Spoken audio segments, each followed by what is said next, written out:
আসসালামু আলাইকুম। তাহমিনাস লাইফ ক্যাপচারে আপনাদের সবাইকে স্বাগতম। কেমন আছেন আপনারা সবাই? আমরা সবাই আলহামদুলিল্লাহ ভালো আছি। চলে এলাম বরাবরের মতো নতুন আরও একটি ব্লগ নিয়ে। আশা করছি শেষ পর্যন্ত সবাই সাথেই থাকবেন। আর আজকে ব্লগটাও আমি শুরু করছি রাত থেকে। ছোট ছেলের আবদারে আজকে খিচুড়ি রান্না করতে চলে এসেছি।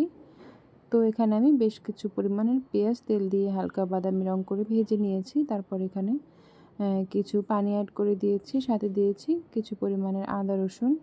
তারপর এখানে আমি লবণ দিয়ে নিচ্ছি পরিমাণ মতো। তারপর দিয়ে দিচ্ছি পরিমাণ মতো হলুদের গুঁড়া, মরিচের গুঁড়া। আসলে রান্নাটায় আমরা এক একজন এক এক রকমভাবে করে থাকি। কারো রান্নার সাথে কারোটা মিলবে না, যে যেরকম পারে সে সেরকমভাবেই রান্না করে। হয়তো বা কারোটা ভালো হয় বেশি, কারোটা কম, কিন্তু যার যার কাছে তার রান্না করা খাবার খেতে ভালোই লাগে। তো আমি মশলাগুলোকে নেড়েচেড়ে খুব ভালোভাবে মিশিয়ে নিয়েছি। তারপর এখানে পরিমাণ মতো গরম মশলার গুঁড়ো দিয়ে দিয়েছি। দিয়ে একেবারে তেল ওঠা পর্যন্ত মশলাগুলোকে আমি খুব ভালোভাবে কষিয়ে নিয়েছি। আর আগে থেকে এখানে আমি মুগ ডাল, মসুরির ডাল, পোলাওর চাল আর আলু কেটে ধুয়ে রেখেছিলাম পানি ঝরানোর জন্য। তো ওগুলোই এখানে আমি অ্যাড করে দিচ্ছি। দিয়ে আমি এখন খুব ভালোভাবে নেড়েচেড়ে কষিয়ে নেব। তো বাসায় সেরকম কোনো সবজিও ছিল না আজকে, তাই কোনো রকম সবজি আজকে আমি অ্যাড করতে পারিনি। ঘরে যা ছিল তাই দিয়ে রান্না করার চেষ্টা করেছি। তো ভিডিওর এই পর্যায়ে এসে সেই পুরনো কথাটি আবারও বলে নিচ্ছি।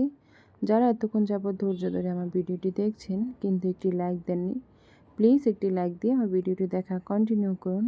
আর আপনারা যারা নতুন আজকে আমার চ্যানেলটি ভিজিট করছেন, আমার আজকের ভিডিওর কোনো অংশ যদি আপনাদের কাছে ভালো লেগে থাকে তবে আমার চ্যানেলটি সাবস্ক্রাইব করে আমার সাথেই থেকে যেতে পারেন। আর আপনি যদি ফেসবুক থেকে আমার ভিডিওটি দেখে থাকেন তবে আমার পেজটি ফলো দিয়ে রাখতে পারেন এবং আমার আজকের ভিডিওর ভালো এবং মন্দ দিকগুলো আমাকে কমেন্টস করে জানাতে পারেন। তো অনেকটা সময় ধরে আমি চালগুলোকে খুব ভালোভাবে ভেজে নিয়েছি। আর এখানে আমি বেশ কিছু পরিমাণের পানি দিয়ে দিচ্ছি। তো আমার ছোট ছেলেটা পাতলা খিচুড়ি খেতে বেশি পছন্দ করে। আর ওকে প্রাধান্য দিয়ে যেহেতু আমি আজকের খিচুড়িটা রান্না করছি, তাই পাতলা করে খিচুড়িটা রান্না করব। তাই এখানে পানির পরিমাণটা একটু বেশি দিয়েছি। আর এখানে পানিটা হতে থাক, আর পাশাপাশি এখানে আমি বেশ কিছু পরিমাণ পেঁয়াজ কড়াইতে তেল দিয়ে আমি ভেজে নিয়েছি হালকা বাদামি রং করে। তারপর এখানে একটু আদা রসুন বাটা দিয়ে দিচ্ছি।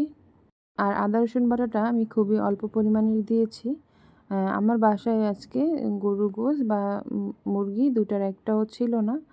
তো এক বক্স আগে থেকে ম্যারিনেট করা চিকেন ছিল। তো ওটা যেহেতু ম্যারিনেট করা ছিল, তো সব রকমের মশলাই তো চিকেনটার ভিতরে দেওয়া আছে, তাই এখানে আমি মশলার পরিমাণটা একটু কম দিয়ে দিচ্ছি। তো এখানে আমি পরিমাণ মতো হলুদের গুঁড়া, মরিচের গুঁড়া, লবণ আর আদা রসুন দিয়ে অল্প পরিমাণের পানি দিয়ে আমি মশলাটাকে খুব ভালোভাবে কষিয়ে নেব তেল ওঠা পর্যন্ত। তো আমার বাসায় যখন বেশি পরিমাণে একটু চিকেন আনা হয় আমি এভাবে ম্যারিনেট করে ফ্রিজে রেখে দিই, কারণ যেহেতু বাচ্চারা আছে বাসায়, যে কোনো সময় ওরা খেতে চায়, তখন আমার রেডি করে দিতে সুবিধা হয়। তো এখানে আমি মশলাটাকে কষিয়ে নিয়ে তারপর এখানে অল্প পরিমাণের ধনিয়ার গুঁড়া আর গরম মশলার গুঁড়ো দিয়ে দিচ্ছি। দিয়ে এখন আমি আরেকটু সময় খুব ভালোভাবে কষিয়ে নিব।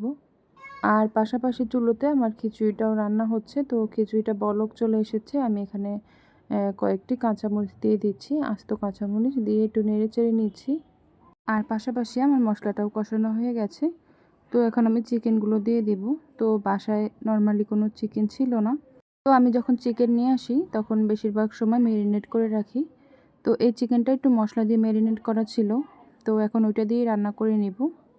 তো ডিপ ফ্রিজে ছিল চিকেনগুলো, আমি বের করে সরাসরি দিয়ে দিয়েছি। তো এখন দেখা গেল একটু সময় যদি আমি ঢাকনা দিয়ে ঢেকে দিই তো ওইটা গলে যাবে।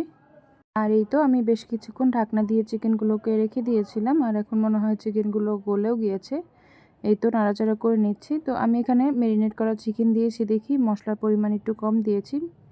এখন নেড়েচেড়ে চিকেনগুলোকে আমি খুব ভালোভাবে কষিয়ে রান্না করে নেব। এই কয়েকদিন যাবত একটু ব্যস্ত সময় পার করছি, তাই অনেক আপুদের ভিডিও দেখতে পারছি না। প্লিজ কেউ কিছু মনে করবেন না, সময় সুযোগ বুঝে আমি সবার ভিডিও দেখে নেব। আর অফ ক্যামেরা আমি চিকেনটা কষিয়ে এখানে খুব অল্প পরিমাণে একটু পানি দিয়ে দিয়েছিলাম, দিয়ে আমি চিকেনটাকে খুব ভালোভাবে রান্না করে নিয়েছি। তো এখন চিকেনটাকে আমি চুলা থেকে নামিয়ে নিচ্ছি, নিয়ে খিচুড়ির কড়াইটা এই পাশে থেকে এই পাশে চুলায় নিয়ে এসেছি। কারণ হচ্ছে আমার রান্নাঘরটা একটু চাপালো, আমি ওই পাশে গিয়ে তেমন একটা নাড়াচাড়া করতে পারি না। তো এপাশে নিয়ে এসে আমি যে রান্না করে রাখা চিকেনটা আছে সেটা ঢেলে দিচ্ছি খিচুড়ির মধ্যে, দিয়ে এখন খুব ভালোভাবে নেড়েচেড়ে মিশিয়ে নিব। ভিডিওর এই পর্যায়ে এসে আমার আপু ভাইয়াদের কাছে একটাই রিকোয়েস্ট থাকবে যে প্লিজ কেউ ভিডিওর নিচে এসে স্প্যাম কমেন্ট করবেন না। আপনাদের কিছু বলার থাকলে কমিউনিটিতে একটি মেসেজ দিয়ে যাবেন, আমি সময় সুযোগ বুঝে আপনাদের পরিবারে চলে যাব। কমিউনিটিতে নক দিলে খুব সহজেই চ্যানেলটা খুঁজে পাওয়া যায়। আর ভিডিওর নিচে কমেন্টে বলে গেলে আর কি ওটা ওরকমভাবে খুঁজে পাওয়া যায় না। ভিডিওর নিচে শুধু ভিডিও রিলেটেড কমেন্ট করবেন, এটাই আপনাদের কাছে অনুরোধ রইল। তো এখানে আমার খিচুড়ি রান্নাটা হয়ে গেছে। তো একেবারে পাতলাও না আবার ঝরঝরাও না, একটু আঠালোভাবেই আমি খিচুড়িটা রান্না করে নিয়েছি। তো আজকের জন্য এটুকুই। যারা এতক্ষণ যাবত ধৈর্য ধরে আমার ভিডিওটি দেখছেন তাদেরকে অসংখ্য ধন্যবাদ জানিয়ে আজকের জন্য বিদায় নিচ্ছি। আসসালামু আলাইকুম।